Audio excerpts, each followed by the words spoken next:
అస్సలాముఅలైకుం వరహమతుల్లాహి వబరకాతుహు. Hi hello welcome to my channel అండి. ఈరోజైతే ఇంకా మాకు గాలి వాన రెండు కలిసి బీభత్సంగా ఇక్కడ మాకు కరెంటు కూడా లేదు అసలు. ఇంట్లో చూడండి కరెంటు లేదు. ఇప్పుడు ఇంకా మరి కరెంట్ లేకపోతే మరి చీకట్లు అయినా కానీ సరే వంట చేయాలి, తప్పదు కదా. అందుకనేసి నేను ఒక పక్కన దాల్చా అయితే పెట్టేశాను. ఇక్కడ పలావ్ కోసం నేను ప్లేన్ పలావ్ చేద్దామనేసి రైస్ అయితే తీసుకున్నాను. కరెంట్ అస్సలు లేదు, వస్తుందో లేదో కూడా నాకు తెలియదు. ఎందుకంటే మాకు వర్షం పడుతుంది, ఒక పక్కన గాలి కూడా బాగా ఉందన్నమాట, చాలా గాలి ఉంది. ఆ గాలి ఉంది కదా, అందుకనేసి వర్షం కూడా మనకు పడుతుంది. కరెంట్ వస్తుందో లేదో కూడా తెలియదు. అయినా నేను చీకట్లోనే వీడియో అనేది షార్ట్ తీస్తున్నానండి. చూస్తున్నారు కదా ఎంత చీకటి ఉందో మా ఇంట్లో. బయట చూడు ఒకసారి, ఇటు చూపించురా, ఇటు చూపించు. చూడండి బయట చూడండి ఎంత ఎంతరిగా ఉందో. వర్షం అయితే పడుతుంది. డాబా మీదకి వెళ్తే ఇంకా పెద్ద గాలి, అసలు చాలా కొమ్మలు అనేవి కదిలిపోయి ఇరిగిపోతున్నాయి కొమ్మలు కూడా. మా ఇంట్లో చూపించి ఇప్పుడు చీకట్లో చూడండి ఎంత చీకటిగా ఉందో. చూడండి చాలా చీకటిగా ఉంది.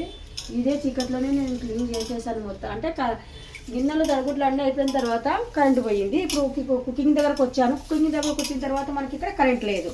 మరి కరెంట్ లేదంటే ఇక్కడికి మనకు టైము 11:30 అబోవ్ అయిపోయింది టైం అయితే కనుక. అయితే నేను ఇప్పుడు ఇంకా ఇదే చీకట్లోనే కొద్దిగా రైస్ అయితే కడుగుతున్నాను. ఒక పక్కన మాత్రం దాల్చ పెట్టేశాను. ఇప్పుడు మటన్ అయితే ఇంకా తీసుకున్నాను, కానీ ఎక్కడి నుండి తీసుకున్నాను అంటారు, నేను ఒక రోజు ముందు తెచ్చి పెట్టుకున్నాం అనమాట. శుభ్రంగా రైస్ అయితే కడిగేస్తున్నాను. చెరగను కానీ చెరగలేదు ఆ రైసుని. నేను చెరగకుండానే ఇంకా ఏం చెరుగుతాను, ఈ చీకట్లో కనిపించదు కదా. కాకపోతే ఇంకా రైస్ అయితే క్లీన్గానే ఉన్నాయి లేండి, చాలా క్లీన్గానే ఉన్నాయి. ఇదిగో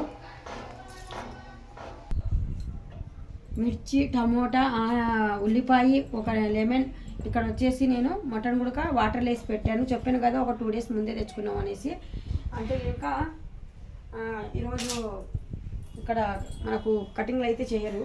చికెన్లు మటన్లు కొద్దిగా ఇబ్బంది దొరకవు, ఎందుకంటే గాంధీ జయంతి కదా, ఇంపార్టెంట్.